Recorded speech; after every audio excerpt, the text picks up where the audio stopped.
I'm Dr. Ethan Carter, and I've been an ICU surgeon at Metropolitan General Hospital in Chicago for 15 years. In that time, I've witnessed the most critical moments of human existence, those razor-thin margins between life and death where every second counts.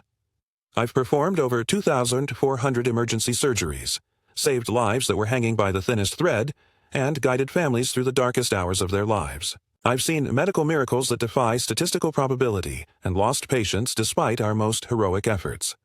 But what I'm about to tell you is the one case that made me question everything I thought I knew about human consciousness, medical, science, and the very boundaries between life and death. Metropolitan General Hospital is a Level 1 trauma center serving the greater Chicago metropolitan area. As the Chief of Intensive Care Surgery, I oversee a department that handles the most critical cases from across the Midwest. Heart attacks, severe trauma, multi-organ failures, complex surgical emergencies. If someone's life is measured in minutes, rather than hours, they often end up in my ICU. The unit operates 24 hours a day with some of the most advanced medical technology available. We have state-of-the-art monitoring systems, advanced life support equipment, and a team of specialists who have dedicated their careers to keeping people alive when their bodies are failing them. My team consists of professionals I've worked with for years. Dr. Rebecca Martinez, my head anesthesiologist, has been with the hospital for over a decade and can manage the most complex cases with steady precision. James Thompson, my lead surgical technician, anticipates my every move during surgery and has probably saved more lives than most doctors through his meticulous preparation and quick thinking. Nurse Sarah Williams runs our ICU with military precision, coordinating care for up to 12 critical patients simultaneously while never missing a detail. These people aren't just colleagues, they're the difference between life and death for our patients, and I trust them completely. The case that would challenge everything I understood about medicine began on a bitter, cold February night in 2023. Chicago was in the grip of one of the worst winter storms in recent memory. The temperature had dropped to minus 15 degrees, with wind chills reaching minus 30. Snow was falling heavily, making travel treacherous throughout the city. These are the nights when emergency rooms see an increase in heart attacks, vehicle accidents, and hypothermia cases. People push themselves beyond their limits in extreme weather, and their bodies often pay the price. I was finishing my evening rounds at approximately 10:30 p.m., checking on the 7 patients currently in our ICU. Mrs. Patterson, a 68-year-old grandmother, was recovering well from emergency cardiac surgery performed 3 days earlier. Mr. Rodriguez, a construction worker who had fallen from scaffolding, was showing positive neurological responses after surgery to relieve pressure on his brain. These were the routine success stories that make the difficult cases bearable. Patients whose lives we had managed to save through skill, technology, and sometimes a bit of luck. The call came at 11:23 p.m. My pager buzzed with the familiar pattern. That signals a Level 1 trauma incoming. Dr. Martinez was already heading toward the surgical suite when I received the message from Dr. Jennifer Hayes, our emergency department chief. The message was brief but alarming. Major trauma. Multiple. System failure, ETA 8 minutes. Need you in OR2 immediately. This one's critical. I made my way quickly to the surgical preparation area where my team was already assembling. James was preparing instruments and checking the advanced life support systems. Sarah was coordinating with the blood bank to ensure we had adequate supplies available. Dr. Martinez was reviewing anesthesia protocols for severe trauma cases. This was a well-practiced routine we had performed hundreds of times, but something about the urgency in Dr. Hayes' voice suggested this case would be different. The details began filtering in through radio communications with the paramedic team. The patient was Sarah Mitchell, a 42-year-old architect from downtown Chicago. According to initial reports, her husband had found her unconscious in their home office at approximately 9:15 p.m. She had been working late on a project when he arrived home from a business dinner. He found her slumped over her desk, completely unresponsive, with no obvious signs of trauma or distress. The paramedics had arrived within 6 minutes of the 911 call and found Sarah in severe respiratory distress with an extremely weak pulse. Her blood pressure was dangerously low, and her skin had a grayish pallor that indicated poor circulation. They had managed to establish an airway and begin IV fluids during transport, but her condition remained critical. The 20-minute ambulance ride to our facility had been touch and go, with paramedics reporting that her vital signs fluctuated dramatically throughout the journey. What made Sarah's case particularly concerning was the absence of any obvious cause for her condition. She had no known medical history of heart disease, diabetes, or other chronic conditions. At 42, she was in good physical shape, exercised regularly, and had no history of drug abuse or mental health issues that might explain her collapse. Her husband reported that she had seemed perfectly normal that morning, had eaten a regular dinner, and showed no signs of illness or distress when he left for his business meeting.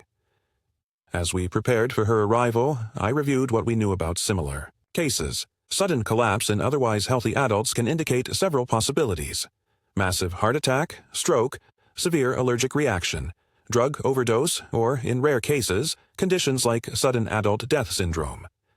Each possibility required different treatment approaches, and without knowing the cause, we would need to be prepared for multiple scenarios simultaneously. The ambulance arrived at 11:31 p.m., and the paramedic team wheeled Sarah into OR 2. What I saw immediately concerned me more than their radio reports had suggested. Sarah Mitchell appeared to be a healthy woman in her early 40s, but her current condition was grave. Her skin had a mottled appearance indicating poor circulation. Her breathing was shallow and irregular despite the ventilator support, and her response to stimuli was minimal. Most troubling were her vital signs: blood pressure 60/40, heart rate 45 and irregular, oxygen saturation 88% despite supplemental oxygen. "What's her history?" I asked the lead paramedic as we transferred Sarah to our surgical table. Husband found her unconscious at home around 9:15. No obvious trauma, no medical history we're aware of. She was responsive initially but deteriorated during transport. We've administered 2 units of IV fluids and had to intubate her about 10 minutes ago. Dr. Martinez immediately began assessing Sarah's airway and breathing while I examined her neurological responses. Her pupils were sluggish but reactive to light, which was encouraging. Her reflexes were diminished but present. There were no obvious signs of head trauma, stroke symptoms, or drug intoxication. Blood work would tell us more, but initial examination suggested we were dealing with some form of systemic failure rather than a localized problem. "James, I need a full cardiac workup, blood gas analysis, and comprehensive metabolic panel stat," I called out while beginning my examination. "Sarah, get me 4 units of O negative on standby and prepare for possible cardiac support." As I worked to stabilize Sarah's condition, I couldn't shake the feeling that we were missing something important. In 15 years of ICU surgery, I had developed an instinct for cases that didn't fit normal patterns. Sarah's presentation was unusual. The sudden onset, the absence of clear causation, and the severity of her systemic failure all suggested we were dealing with something beyond routine medical emergency. The next several hours would test everything I thought I knew about medicine and challenge my understanding of what's possible within the boundaries of human physiology. But at that moment, focused on saving Sarah Mitchell's life, I had no idea that this case would become the most unexplained and disturbing experience of my medical career. Before I continue with what happened next, and trust me, what occurred, in the following hours will challenge everything you think you know about life, death, and human consciousness.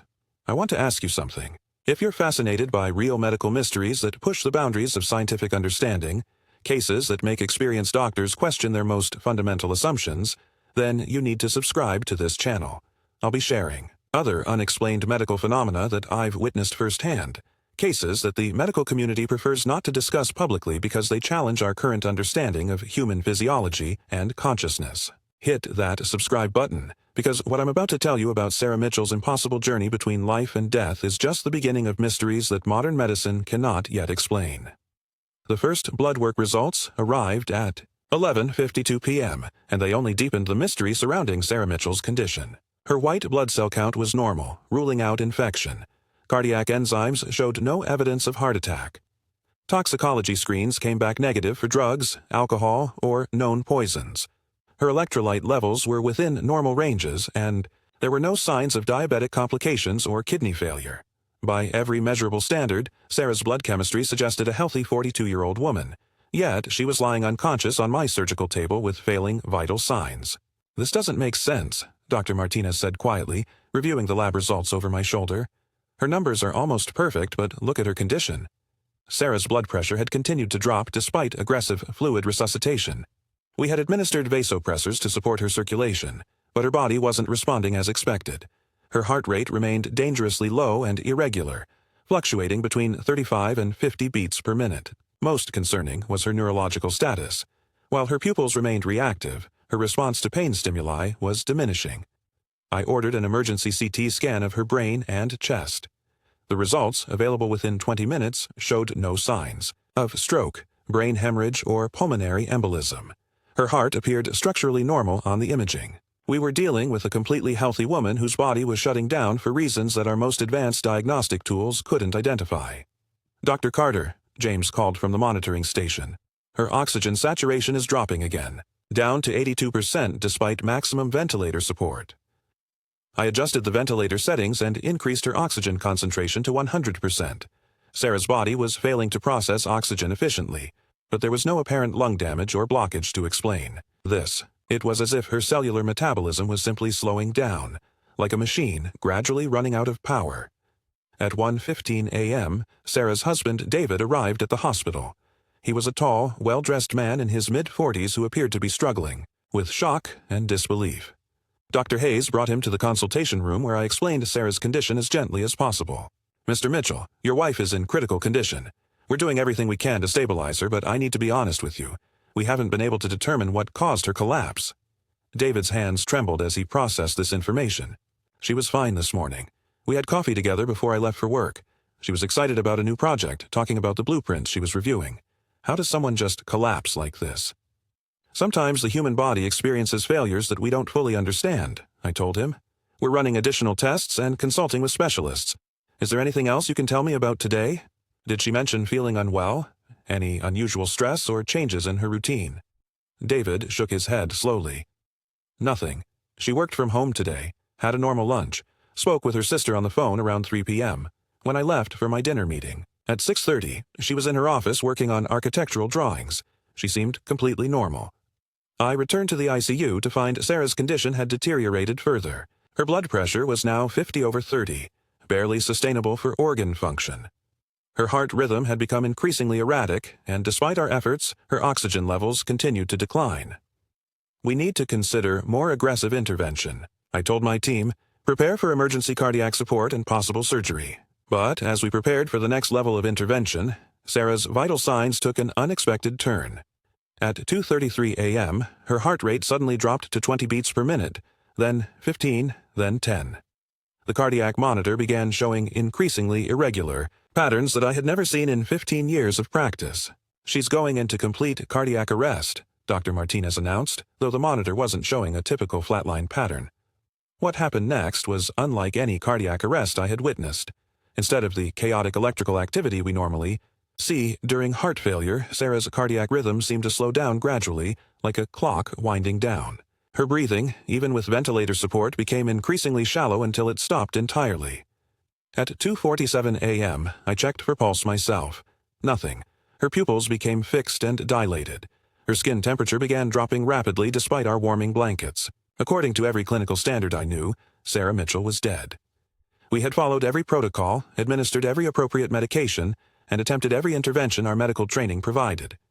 Yet a healthy woman with no apparent medical condition had died in our ICU, and we had no explanation for why her body had simply stopped functioning.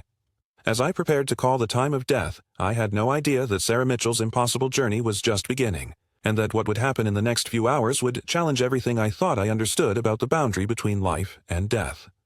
I stood at Sarah Mitchell's bedside at 2:47 a.m., staring at the monitors that confirmed what my examination had already told me. Flatline, no pulse, fixed and dilated pupils, body temperature dropping despite our warming measures. Sarah Mitchell was clinically dead by every medical standard I had learned in 15 years of practice. Time of death, 2:47 a.m., I announced to my team, my voice heavy with the frustration of losing a patient we couldn't even diagnose. Dr. Martinez began the process of disconnecting the monitoring equipment while James started documenting the final vital signs. Sarah Williams prepared the necessary paperwork for the family notification and eventual transfer to the morgue. This was a routine we had performed too many times, though never under such mysterious circumstances.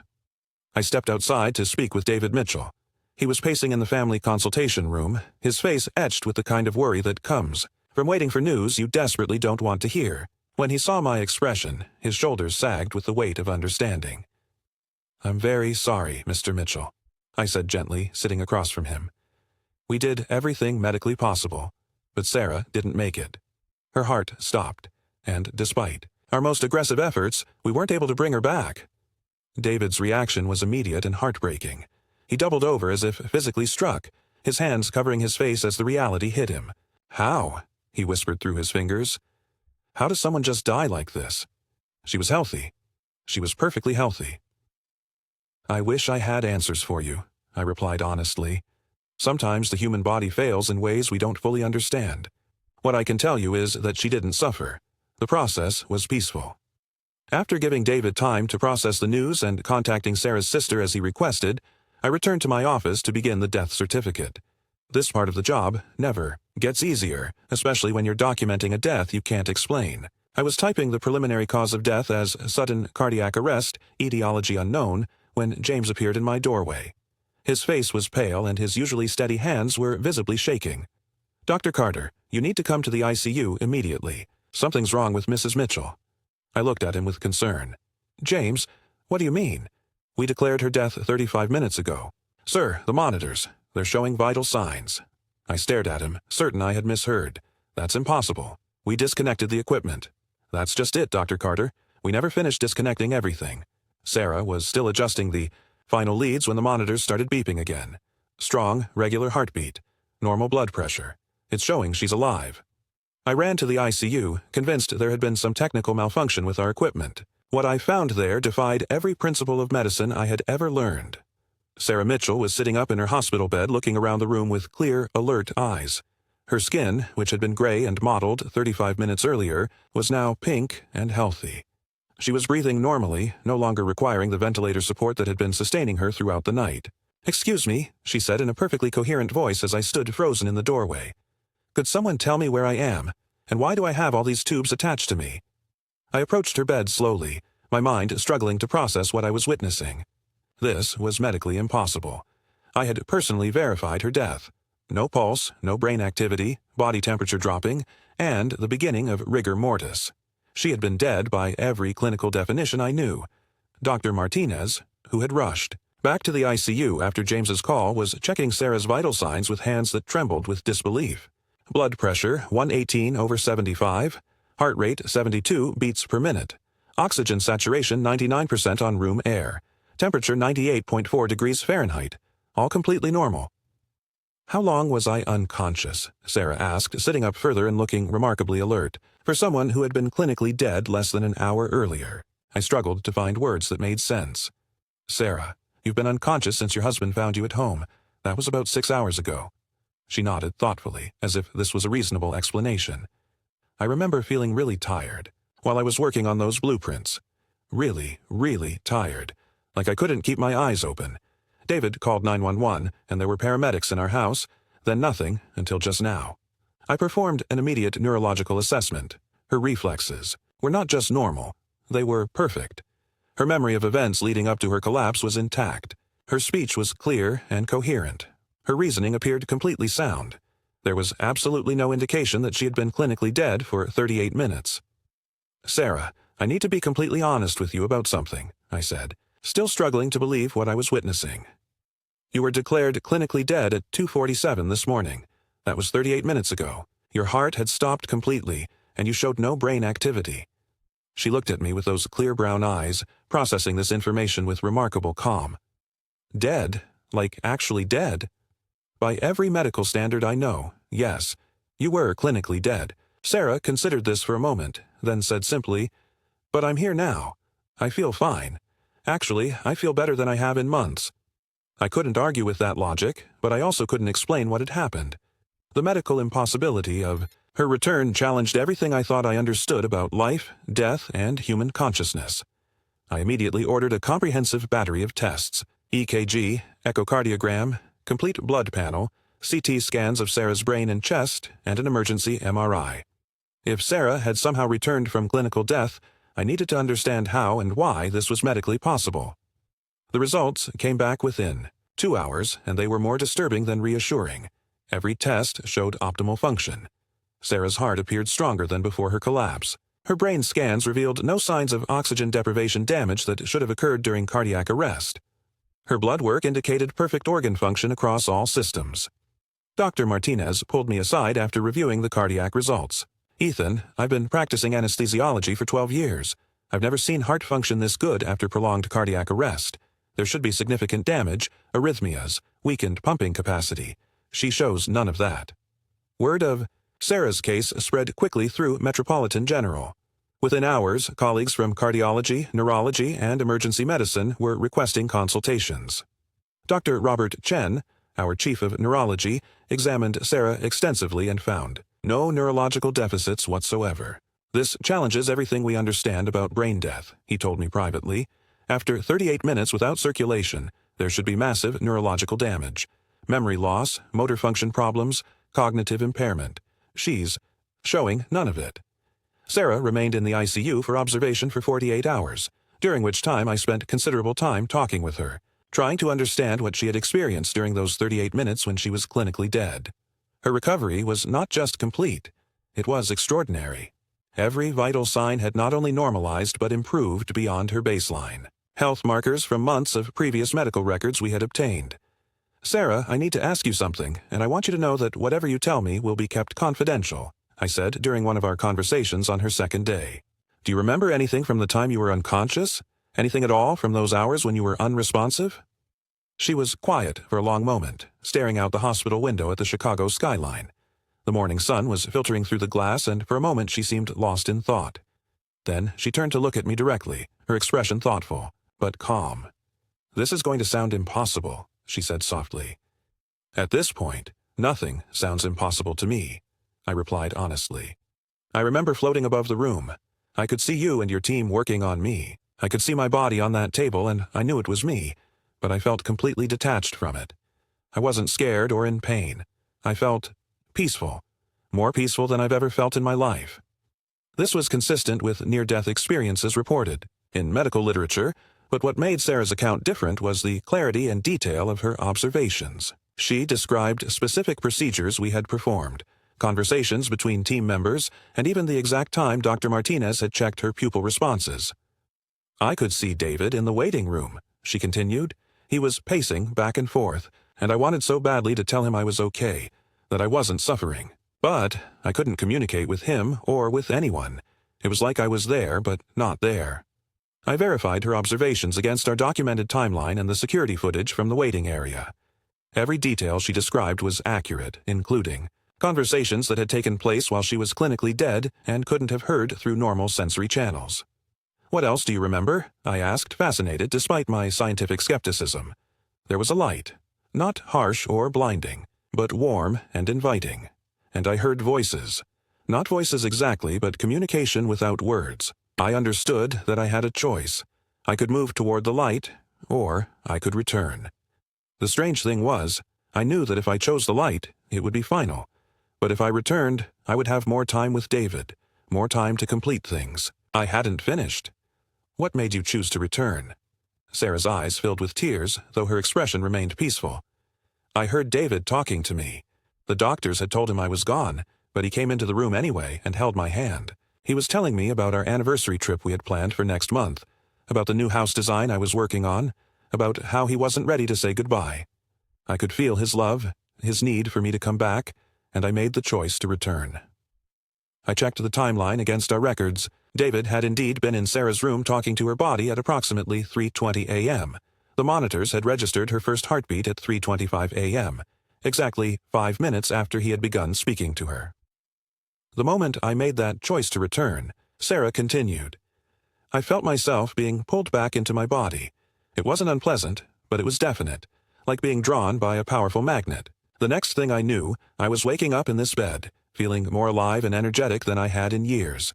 Her recovery continued to be remarkable. Within 24 hours, all her vital signs had not only normalized but were showing readings better than her historical medical records indicated. Her resting heart rate, blood pressure, and oxygen saturation were all optimal. Most significantly, she reported feeling renewed in a way she couldn't fully explain. "It's like my body reset itself," she told me during our final consultation, before her discharge. "I had been feeling tired and run down for months before this happened. I thought it was just work stress and getting older, but now I feel like I'm 25 again. My energy is incredible, my mind feels sharper, and even my chronic back pain from years of hunching over drafting tables is completely gone." Hospital administration was growing concerned about the case. Legal department wanted to ensure we had followed proper protocols in declaring her death. Risk management was worried about potential lawsuits from families of other patients who might claim we hadn't tried hard enough to save their loved ones. But I knew we had followed every procedure correctly. Sarah had been clinically dead by every standard medical definition. The ethics committee convened an emergency meeting to discuss the implications. Medical examiners from the state health department were contacted to review our procedures. Everyone wanted to understand how we could have missed signs of life in our initial assessment, but I knew we hadn't missed anything. I had verified her death myself, multiple times, using every clinical standard I had learned. Sarah Mitchell had been dead, and then she wasn't.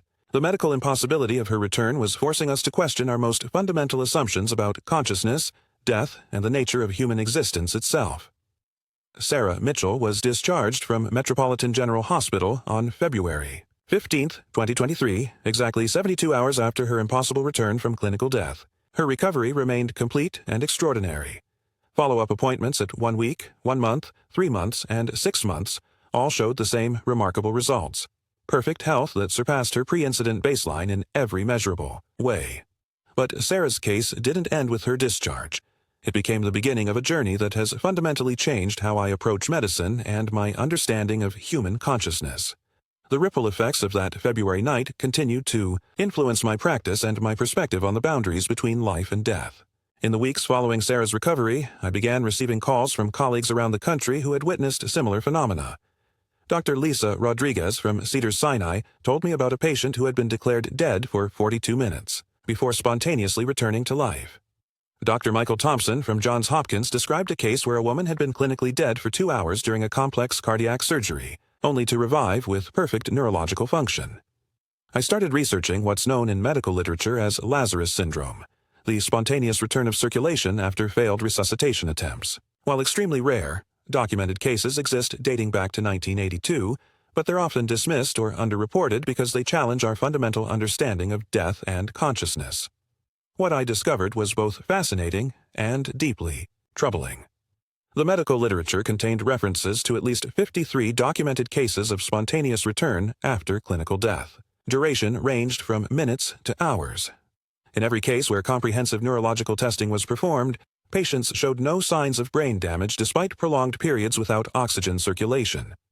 Most remarkably, like Sarah, these patients consistently reported feeling better than they had before their death experience.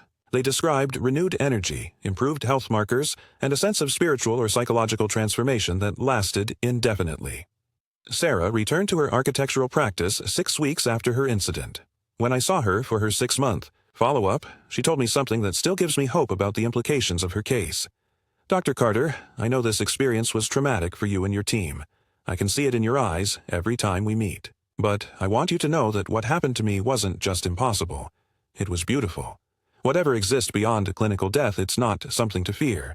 It's peaceful, loving, and somehow connected to the people we care about most." She was right about the impact on me. Sarah's case had shaken my confidence in medical protocols and raised questions I couldn't answer. How many patients had we declared dead who might have returned if we had waited longer? What does consciousness mean if it can exist independently of measurable brain function? How do we balance hope with medical reality in critical care situations? But Sarah's perspective offered a different way to view these mysteries. Instead of seeing her case as a challenge to medical authority, I began to see it as an invitation to expand our understanding of human potential and consciousness. Her experience suggested that death might not be the absolute boundary we believe it to be, and that consciousness might exist in ways our current scientific instruments cannot measure. I've continued practicing intensive care surgery at Metropolitan General, but with a changed approach. I wait longer before declaring death in cases where patients show Sarah's pattern of unexplained systemic failure. I've documented 3 additional cases of patients who returned after extended periods of apparent death, though none as dramatic as Sarah's 38-minute return. More importantly, I've begun collaborating with consciousness researchers and near-death experience specialists to better understand these phenomena. We're developing new protocols for monitoring patients who appear clinically dead but might still have forms of consciousness we can't currently detect. The medical establishment remains largely skeptical of these cases, preferring to classify them as measurement errors or missed vital signs, but I know what I witnessed. I held Sarah's wrist and felt no pulse for 38 minutes. I watched monitors flatline and verified the absence of brain activity. She was dead, and then she chose to return. Sarah Mitchell continues to live a healthy, productive life in Chicago. She completed the architectural project she was working on the night of her death experience and has since designed 3 award-winning buildings. She speaks publicly about her experience, offering hope to families facing similar medical crises and encouraging medical professionals to remain open to possibilities beyond current understanding. Her case taught me that medicine is still evolving, and that our current knowledge represents only a fraction of what we might eventually understand about consciousness, death, and human potential. The impossible can happen, and when it does, it offers us opportunities to expand our understanding rather than simply defend our existing beliefs. What happened to Sarah Mitchell on that February night in 2023 continues to influence my practice and my perspective on the mysteries of human existence. It reminds me that healing sometimes occurs through mechanisms we don't yet understand, and that consciousness might be far more resilient and mysterious than our medical textbooks suggest. The heart that beat after death, the consciousness that observed while clinically absent, and the choice to return from whatever lies beyond. These mysteries continue to inspire my work and my hope that medicine will eventually expand to embrace phenomena that currently challenge our understanding.